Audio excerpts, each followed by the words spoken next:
Hello guys and welcome back to the NW Sportscast. Today I'm going to be going over the Seahawks postgame and what that huge win versus the Detroit Lions means for the Hawks. But first, please leave a like, comment, and subscribe on the video.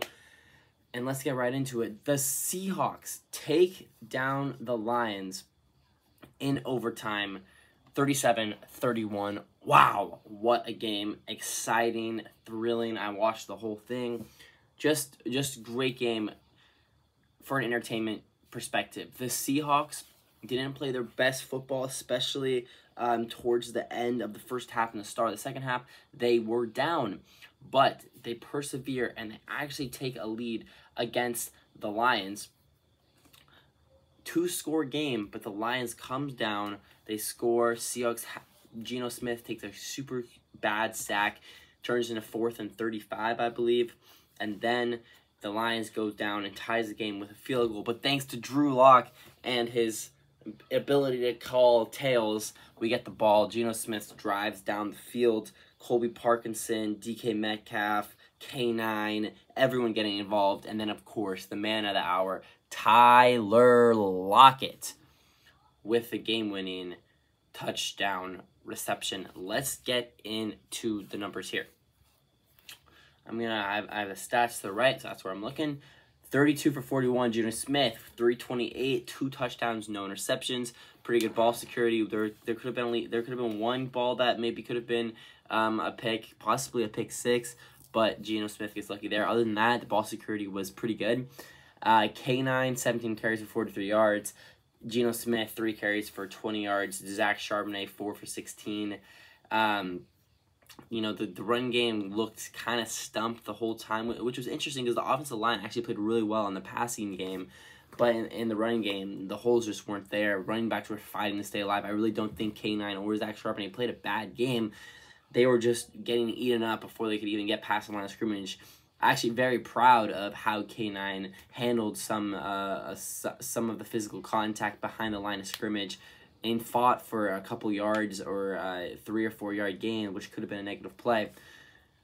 But again, they just never really got going in the run game. DJ Dallas had 1 carry for 3 yards, and it was in overtime. Interesting play call there.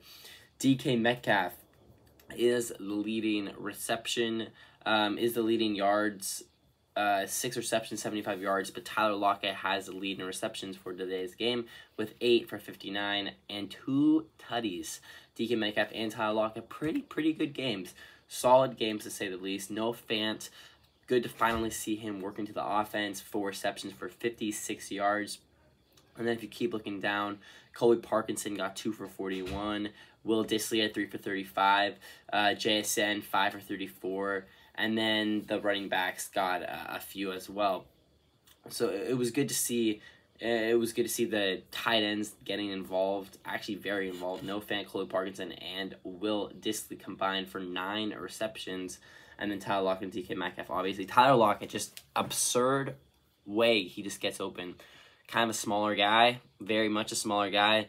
Not the most quick, not the most athletic. He's not going to jump 40 inches in the air, but damn, can he run a route. He gets open whenever he feels like it, and he catches every ball. Tyler Lockett, maybe the most consistent wide receiver the past 5 years. Just absolutely crazy stuff from Lockett. Look at the defensive side. I would say a lot of players had okay games. Some of the defensive line played pretty good, solid. Obviously, there were a couple of picks. Trey Brown with the pick 6, or is that the only pick? Oh, and there was a fumble. But Trey Brown with the pick 6, and as well as sacks. So Trey Brown had a good game for the Seahawks. But then you look at some low lights. Julian Love, not great. Didn't look good. Didn't jump to the ball. Left his receiver open a lot. It was not good by Julian Love. The pass rush was never quite there. They were allowing Jared Goff to sit back in the pocket and dice them up with Amon-Ra and some other guys, even though Amon-Ra did leave the game early. But they played really, really well for the run game. The defensive run game, super solid. After being really, really bad last year, they are now really turning it around against the Rams and now the Lions. Super, super good job on the run game, but hey, when Jared Goff can just sit back in the pocket, he's going to dice you up, and he showed it when you look at his stats. The Lions, Jared Goff, 28 for 35 with 323, 3 touchdowns, does have the 1 interception. That interception saved us. And Dave Montgomery, 16 carries for 67 yards. He does leave the game early, though. Jahmyr Gibbs, 7 for 17. Really, really good job by the defense there. But then you look at Amon-Ra, 6 receptions, 102. Reynolds, 5 for 66 with 2 touchdowns. Sam Laporta, 5 for 63. He broke through a lot of tackles. The tackling was not, we couldn't tackle for a period of time there in the second quarter. Not great stuff. And then if you look at the Seahawks kickers, Myers, just terrible. 1 for 3, missed 2 very makeable kicks. This game could have been over a lot earlier if Myers does his job. But I'm going to not understate this. Michael Dixon might be the best punter in the National Football League. From his own end zone, he kicks it all the way to the 30. It does get returned for 20 yards, but he is so, so good. He had another punt of about 60 yards, I think, before that. Overall, 152 yards for a 50.7 yard average on 3 punts, and he had 2 punts inside the 20. Michael Dixon, elite stuff. So great job by Dixon. But when you look at it, the Seahawks now move to 1-1. Overall, great game by both the Seahawks and the Lions. Super, super fun to watch. The Lions kind of let the Seahawks get back into it and then let them get a lead. And then the Seahawks let the Lions get back and tie the game. And the Seahawks took advantage in overtime. Hey, we're going to take it. If the NFL keeps the rule about touchdowns games, I don't like it. But in my team is sure going to use it. Hey, it's all good. I'm going to take it for today, but I know in a few weeks we are going to get screwed over by it. So that's why I'm not a fan of it. But this week it turns out for the Seattle Seahawks. First quarter, Seahawks score 7, and then they go empty in the second. They score 10 and 14, respectively, in the third and fourth quarter. And then they score 6 in overtime. So it really started to heat up in the second half there for the offense.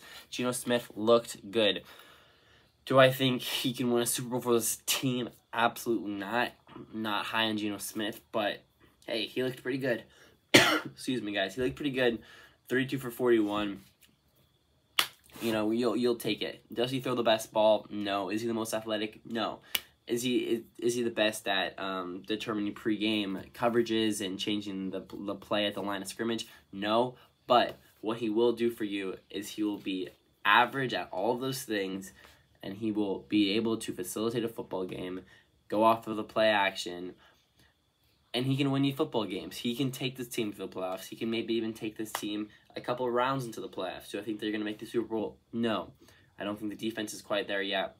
I haven't even talked about Devin Witherspoon, who was kind of hit or miss this game. I had one drive where he was really, really bad, and then for the rest of the game was pretty solid. Had a couple good pass breakups.